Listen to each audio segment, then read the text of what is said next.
अब वो इंटरपोल से जाए या सीबीआई से जाए, ईडी से जाए, एनआईए से जाए, रॉ से जाए, लोकल इंटेलिजेंस से जाए, बंगाल पुलिस की तरफ से जाए, जैसे भी जाए, लेकिन सारे एयरपोर्ट पर अलर्ट है। श्रीमान अभिषेक बनर्जी कहीं विदेश की यात्रा कर रहे हैं, रोक दीजिए। 31 जुलाई तक ये विदेश भ्रमण नहीं कर सकते, विदेश गमन नहीं कर सकते।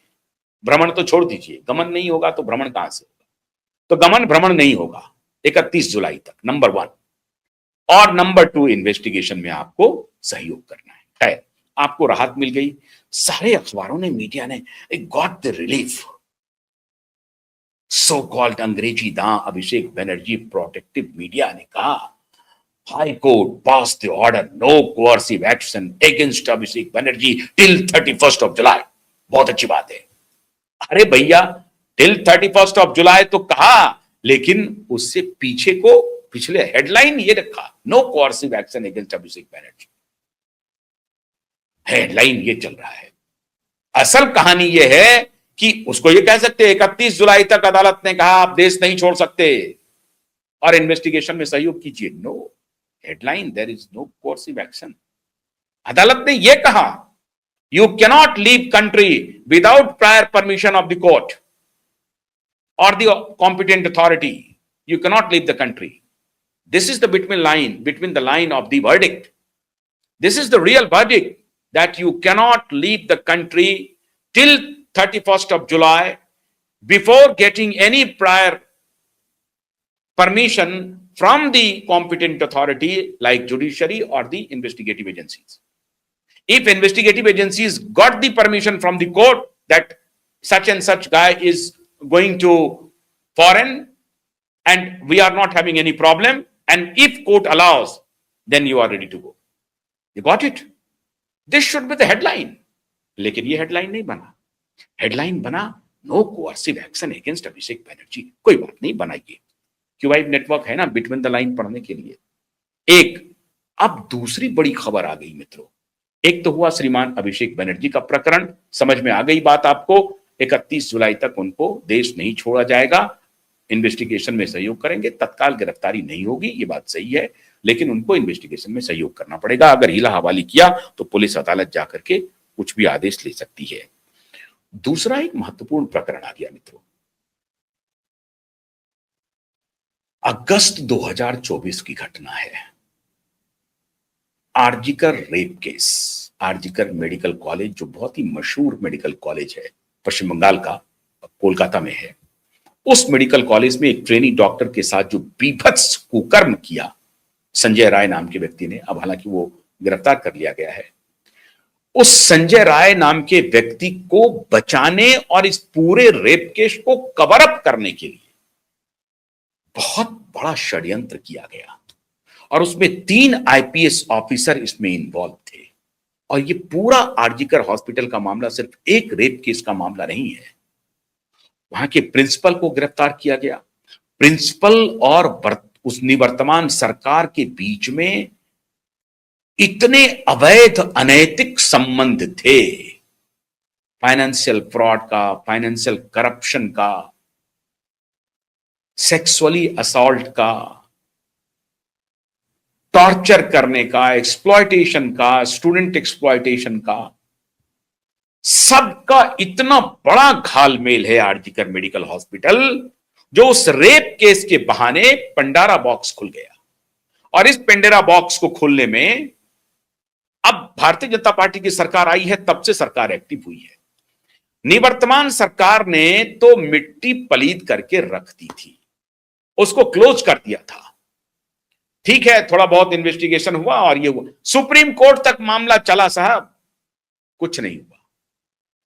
भारतीय जनता पार्टी की सरकार आई, शुभेंदु की सरकार आई, हाई कोर्ट मामला पहुंचा। हाई कोर्ट ने कहा यह केस रीओपन होगा, दोबारा खोलो केस को। जो क्लोजर रिपोर्ट गया, ये गया, वो गया, गया कूड़ेदान में डालो। You convene a new SIT now. High Court gave the order to the CBI that form a new special investigative team, SIT. CBI को कहा है और उस 3 सदस्यीय सीबीआई की टीम होगी एसआईटी, 3 सदस्यीय।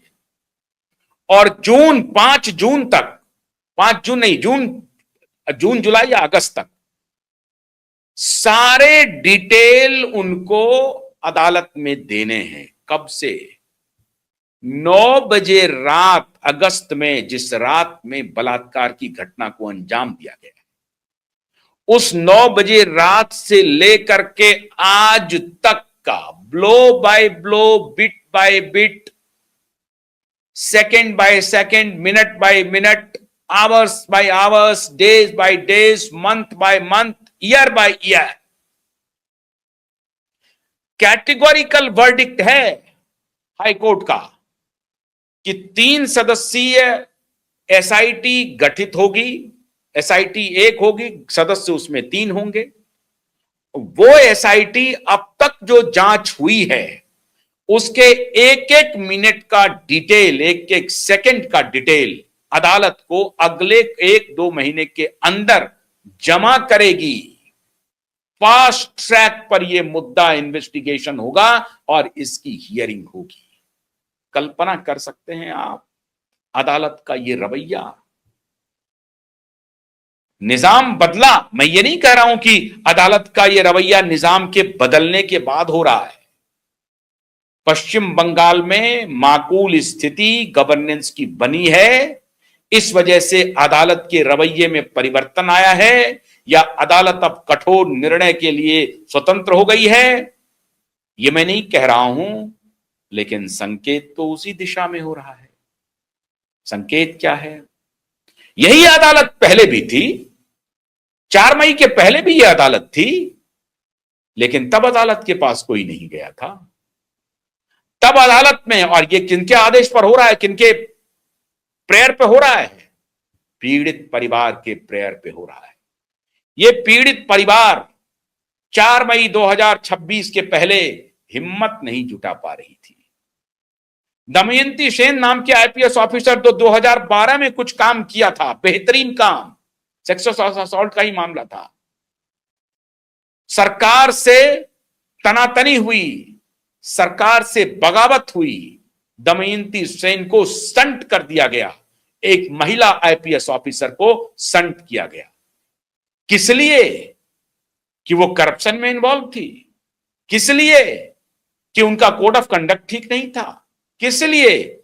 शराब पीती थी? किस लिए?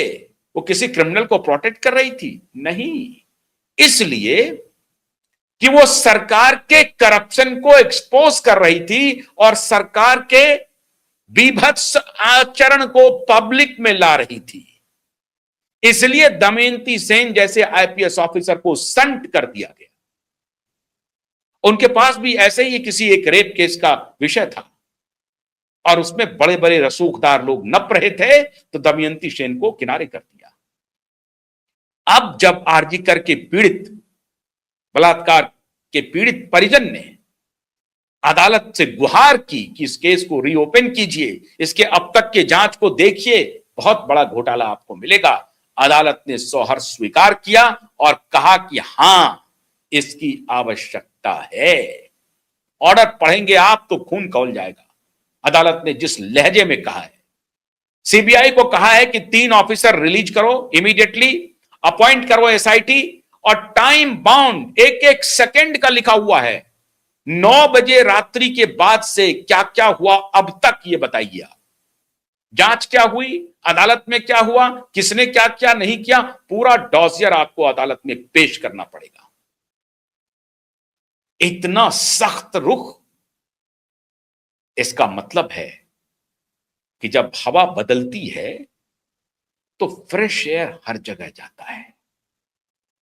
जब धुंध, अब आंधी के बाद जब बारिश होती है तो आप देखेंगे कि पूरा वातावरण बिल्कुल धवल हो जाता है, बड़ा अच्छा हो जाता है, उसमें धूल कण बैठ जाते हैं, आसमान साफ रहता है, पूरा वातावरण साफ रहता है।